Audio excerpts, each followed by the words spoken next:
tukiwa na afya njema, na leo tunakutana tena makao makuu hapa, msimu wa ligi kuu ukiwa umalizika, Mwenyezi Mungu akiwa ametujalia tena baraka ya afya njema. Kwa tusemeni alhamdulillah, tukimshukuru Mwenyezi Mungu kwa hilo. Na kama wako wenzetu ambao wamepata matatizo, wamepata changamoto mbalimbali za kiafya katikati ya msimu huu, basi Mwenyezi Mungu awajalie waweze kupona na msimu ujao tuwe nao pamoja. Na wale wenzetu ambao msimu huu wa 25-26 ahadi yao iliandikwa katika kipindi hiki, kama ambavyo sisi wote ambao tumekuja hapa, ambao watufuatilia sasa hivi mubashara kupitia Azam TV, uko msimu na sisi ahadi yetu imeandikwa hapo, pumzi yetu ya mwisho itafika. Kwa wale ambao pumzi yao ya mwisho ilifika kwenye msimu huu, tuseme inna lillahi wa inna ilahi rajiun. Mwenyezi Mungu awapunguzie adhabu na wajalie makazi mema uko walipokwenda. Ndugu zangu waandishi wa habari, tumwaita hapa na mambo kama 5 hivi au 6 ya kuyazungumza. Mambo 5 au 6 ya kuyazungumza. Jambo la kwanza ambalo ni vyema nikaanza nalo, kwa sababu tumepokea simu, tumepokea message zisizokuwa na idadi, wanayanga na wadau mbalimbali wakiuliza hali ya mchezaji wetu Pacome Zouzoua ambaye alipata jeraha baya sana siku ya jana kwenye mchezo wa mwisho wa ligi kuu ya NBC dhidi ya JKT Tanzania. Wadau walitamani kujua nini kimeendelea baada ya pale. Mchezaji wetu Pacome Zouzoua baada ya kutolewa jana uwanjani kwa msaada wa ambulance, alipelekwa moja kwa moja kwenye hospitali ya Aga Khan, na kwa sababu ya jeraha lake kuwa baya kama ambavyo mmeliona, na nisingependa sana kwenda kwenye details kuzungumza kuhusu jeraha lake, tulimpeleka Aga Khan na akaingia moja kwa moja emergency, na jopo la wataalamu pale Aga Khan kwa kushirikiana na madaktari wa klabu yetu Young Africans wakakubaliana baada ya kushauriana kwamba jeraha lile halitakiwi kucheleweshwa kupatiwa matibabu. Kwa baada ya discussion tukakubaliana na uongozi ukatoa baraka zake, Pacome Zouzoua afanyiwe operation jana kwa ajili ya kupatiwa matibabu. Tunamshukuru Mwenyezi Mungu, majira ya saa 8 usiku operation hiyo ilikuwa imekamilika kwa mafanikio ya 100%, na kwa mujibu wa ripoti ya madaktari watakuwa na wiki 6 za kumwangalia baada ya operation hiyo, ambayo itakuwa ni uangalizi wa awali. Alafu baada ya hapo tutakuja kuwapa taarifa sasa Pacome Zouzoua anaweza kuwa nje ya uwanja kwa kipindi gani. Narudia, sitapenda sana kuzama kwenye details ya jeraha lenyewe kwa sababu kila mmoja ameona. Na jana najua wanayanga wengi jana tulikuwa na hizo mixed feelings. Kuna wakati tulikuwa na furaha kwa sababu tumechukua ubingwa wa 5 mfululizo, lakini ndani ya mioyo yetu kuna simanzi ilikuwa inatembea, kwa sababu mwanajeshi wetu mmoja ambaye tangia ameanza kuvaa jezi ya klabu yetu amekuwa akijitoa kwa 100% kwa ubora wake mkubwa kuhakikisha klabu yetu inapata mafanikio. Hatukuwa naye kwenye sherehe za jana, yeye alikuwa yuko hospitali, tena akitakiwa kufanyiwa matibabu ya haraka iwezekanavyo. Ilituumiza sana sana. Wakati wa mapumziko vilio vilitawala kwenye dressing room yetu. Nichukue fursa hii kumpongeza sana one of the senior player kwenye timu yetu, Salum Abubakar Shuaboy ambaye aliplay part kubwa mno kuhakikisha anazungumza na wachezaji wenzake kuwaweka sawa, warudi kiakili kuicheza second half ya jana. Experience yake ilitusaidia kwenye dressing room, lakini hali haikuwa nzuri. Simanzi ilitawala kwa sababu ni jeraha kubwa kutokea kwa mchezaji, na nafikiri kwenye ligi yetu kwa uwanjani baada ya muda mrefu, nafikiri ndio jeraha ambalo tumekutana nalo kwenye ligi yetu. Jeraha ambalo unasema kwa ukubwa ambao limetokea kwa Pacome ndio tumeliona na wachezaji wamelishuhudia. Kwa hiyo hali haikuwa nzuri vyumbani, lakini alhamdulillah Shuaboy aliplay part kubwa kuhakikisha anatuliza ile hali kwenye dressing room na watu wanarudi kupambana kipindi cha pili tuweze kupata ubingwa wetu. Majukwani pia niliona mashabiki ni kama moto ulikata hivi, na hata ukifuatilia binafsi mimi sikuweza kuposti kitu kingine chochote zaidi ya posti yetu ya ubingwa basi. Niliposti ile tu ya ubingwa basi, kwa sababu mbali na kuwa kiongozi wa klabu ya Yanga na kuwa mwanachama wa hii klabu, Pacome ni miongoni mwa wachezaji ambao mimi nawakubali kweli, yani nawapenda.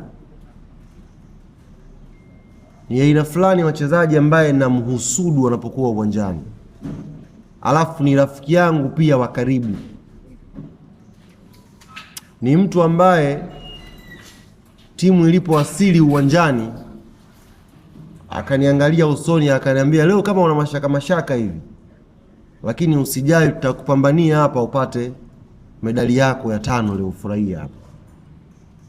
Kwa yale maneno yale na ile motivation alionigea wakati timu inawasili yalikuwa yamebaki kwenye kichwa changu.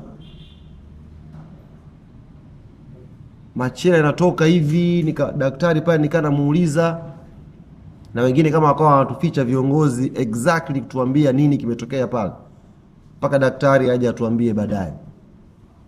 Lakini ilinikata moto, na ilikata moto pia mashabiki wengi wa Yanga, naamini kwa kuna simanzi fulani viliingia ambayo hatukuwa tumeipanga, lakini ndo tunasema alhamdulillah, tunamshukuru Mwenyezi Mungu kwa kila jambo. Na nimeona wenzetu wa JKT Tanzania kupitia kwenye kurasa yao ya mitandao ya kijamii ya Instagram wametoa barua ya pole kwa klabu ya Yanga na kwa wadau wa mpira wa miguu kwa ujumla. Nimeona pia yule mchezaji somebody Wahabi jina lake nafikiri, na yeye amepost akimpa pole Pacome Zouzoua na akielezea anavyojisikia baada ya tukio lile. Na leo asubuhi nimepokea simu ya kaka yetu kwenye tasnia ya usemaji Masao Bwire akinipigia na akiniuliza taratibu zinakwendaje, wanatamani kuja na wao kumtembelea Pacome Zouzoua. That's football. Hiyo ndio football. Yaliyotokea ametuhuzunisha, but ndio football. Na kwa niaba ya uongozi wa klabu ya Young Africans tuambie wenzetu wa JKT Tanzania tumepokea pole yao na tunasubiri taratibu za wenzetu pale Aga Khan. Kijana ameamka, yuko vizuri. Nimeona hata wakati nakuja hapa ameposti status kwenye namba yake ambayo mna namba zake, akishukuru watu mbalimbali kwa message ambazo wamemtumia za kumtakia pole.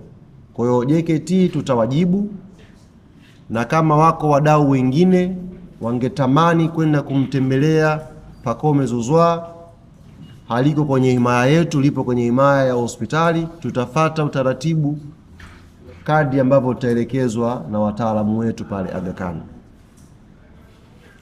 Pia nimeona kwenye mitandao ya kijamii wanachama na mashabiki wa klabu ya Young Africans wakituomba na kutushauri viongozi tutengeneze mkeka wa kuchangia matibabu ya Pacome Zouzoua.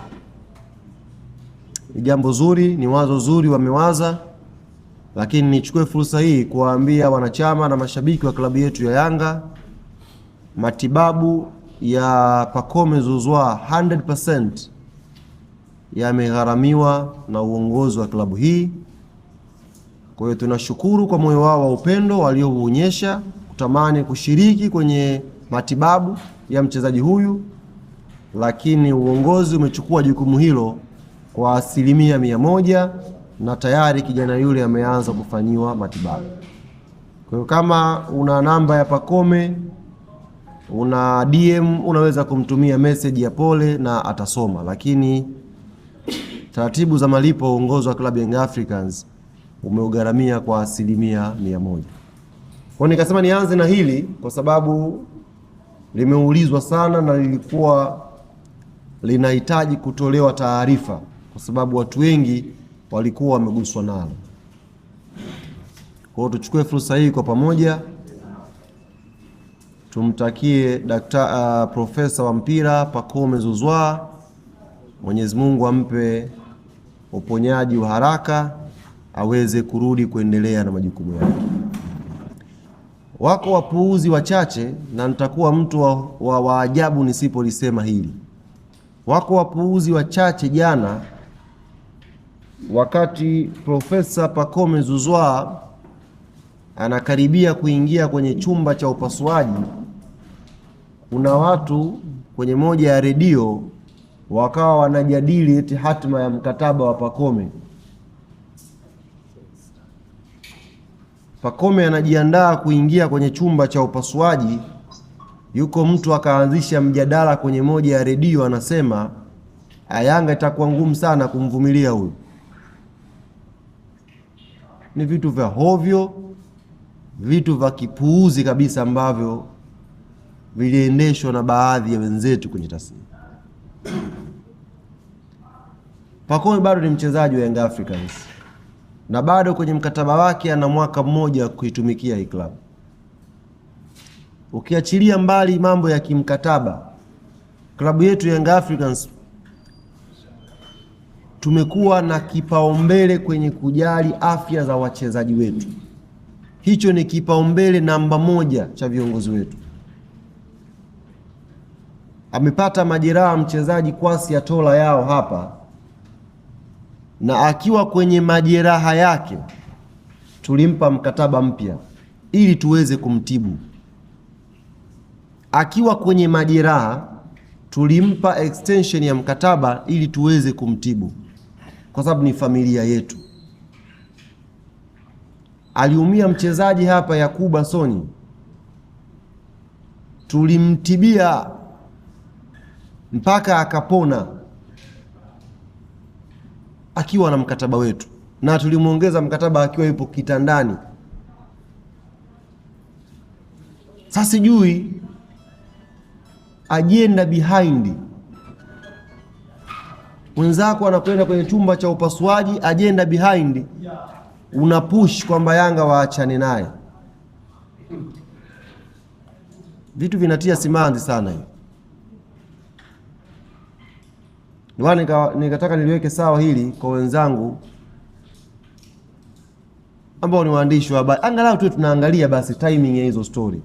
Yaani immediate mtu katoka kupata jeraha kubwa kabisa, wewe unakwenda kujadili hatima yake na Yanga eti huyu Yanga wataachana nayo. Kweli kweli jamani, immediately baada ya mtu kuumia ndio tumekosa ajenda za kujadili kwenye vipindi kiasi hiko. Yani basi weka ajenda pia unakuwa negative kwamba watakaachwa huyu.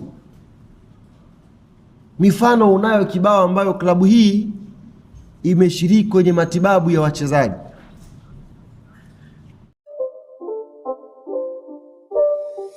It's not a game, it's a rich thing.